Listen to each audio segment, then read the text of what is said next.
Welcome to our module on national plans and policy. In this lecture, we're going to be looking at the macro level and how it affects people with dementia. I'm Laura Gitlin. Hi, and I'm Nancy Hodgson. The objectives for today are first to look at who in the world has a national plan, what countries have existing national plans, and why are these plans important. We'll also look at elements of the existing plans, the key elements of these plans, and some exemplars. There are about 10 countries in the world that have a national plan: the United States, Finland, Norway, Ireland, Scotland, England, France, Netherlands, Australia, and South Korea. Why are these plans important? Well, as you know, dementia poses one of the world's greatest threats to public health worldwide, and we need plans to address that. A national plan can help mobilize a country's resources to address both the research needs and the clinical care or service needs. These plans can also be used to inform the health policy of those countries and to organize communities to address the multiple complexities of this condition. It also helps to prioritize and redirect both health and healthcare initiatives. There are approximately 10 common elements in most dementia plans. Dementia plans will vary by the elements that they include and the level of complexity. Most plans start with the basic element of trying to raise awareness and education about what dementia is and to try to eradicate the stigma of dementia. Other plans then advance to including early diagnosis and treatment and having early diagnosis accessible to people in their country. Other plans that become more complex then offer a plan to support people in their home to improve their quality of life and to keep them at home. Yet others then include family caregiver support at home, and still others try to target and improve institutional care programs. Other elements of national dementia plans include tackling the complexity of transitioning from one care setting to the other and to integrate care coordination across care systems. Others are trying to integrate innovative technology. Yet others are focusing on training the healthcare workforce. The most complex elements of national dementia plans include monitoring the impact of all of these different elements on people with dementia, their quality of life, and their family caregivers. And the 10th element of national plans is a focus on research to cure the disease, to treat it better, and to derive better diagnostic indicators.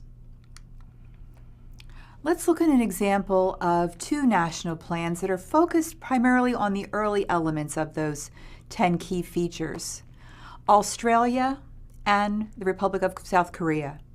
In both of these national plans, the focus is on early detection, helping educate the public on what are some common signs that would indicate possible cognitive changes and how to go about screening for those cognitive changes. Once those changes were identified, then the second aspect is providing access to diagnosis by providing centers for diagnoses or treatment in community care settings or in dementia or memory care settings. And the third is a public education campaign designed to educate the public on the stigma and ultimately to reduce the stigma associated with cognitive impairment and dementia. So these are just two countries' examples of how they're addressing the key features in their national plans. This slide is an interesting slide because it looks at the transitions of care and what the plans have included in giving attention to the important transitions across care. You'll notice that all of the plans listed here have some attention to early symptom recognition. Most of the plans have some attention to the diagnostic services, linking people with services, memory care centers, etc., to help them receive the diagnosis in a timely manner. Still, many of the plans have some ability to address transitions from the home to the hospital and back, or transitions from the home to a residential setting. Yet few plans, only France and Scotland, have given any attention to the end-stage disease, or from residential care to hospital, or in the example of Australia and England, any attention to the end-of-life care, the transitions that need to occur at end of life. So you can see that different plans emphasize different elements of these important transitions across care. Scotland has one of the most sophisticated dementia plans. They started with a basic Bill of Rights for people with dementia and their families. And these 6 items became the standards of care from which they have built their program and national plans. And they're worth stating. So one standard of care, and Bill of Right, if you will, is that people with dementia have the right to a diagnosis. People with dementia have the right to be regarded as a unique individual and to be treated with dignity and respect. People with dementia have the right to access a range of treatment and supports as the disease progresses. People with dementia have the right to be as independent as possible and be included in their community. People with dementia have the right to have carers or caregivers who are well supported and educated about dementia. And people with dementia have the right to end-of-life care that respects their unique wishes. Here are the key outcomes for people living with dementia in Scotland that is considered part of the national plan for that country.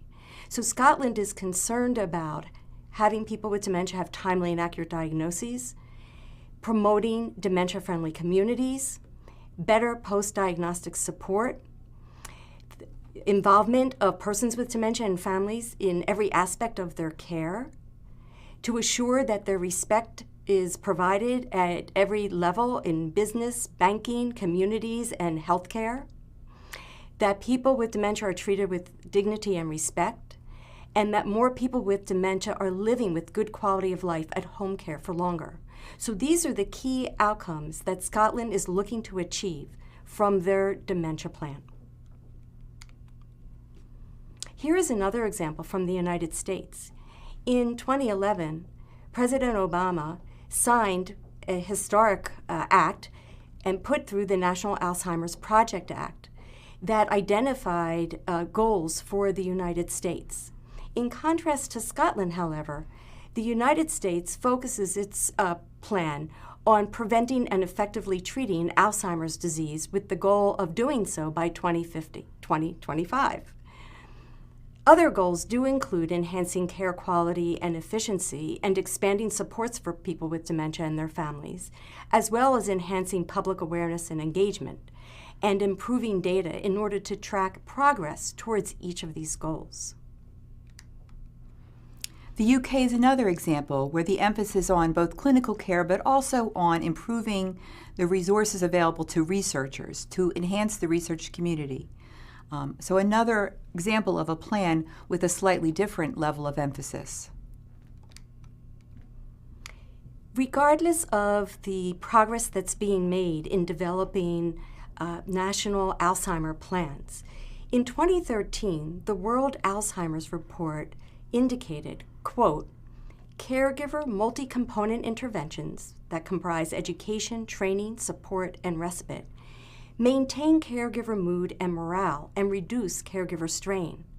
Nevertheless, we are aware of no governments that have invested in this intervention to scale up provision throughout the dementia care system, and hence coverage is minimal. So we have a long way to go. Mm-hmm. Well, we hope that you have these few take-home points. One, that there are a few countries that have national plans that are making important work and progress in that area. But more plans are needed.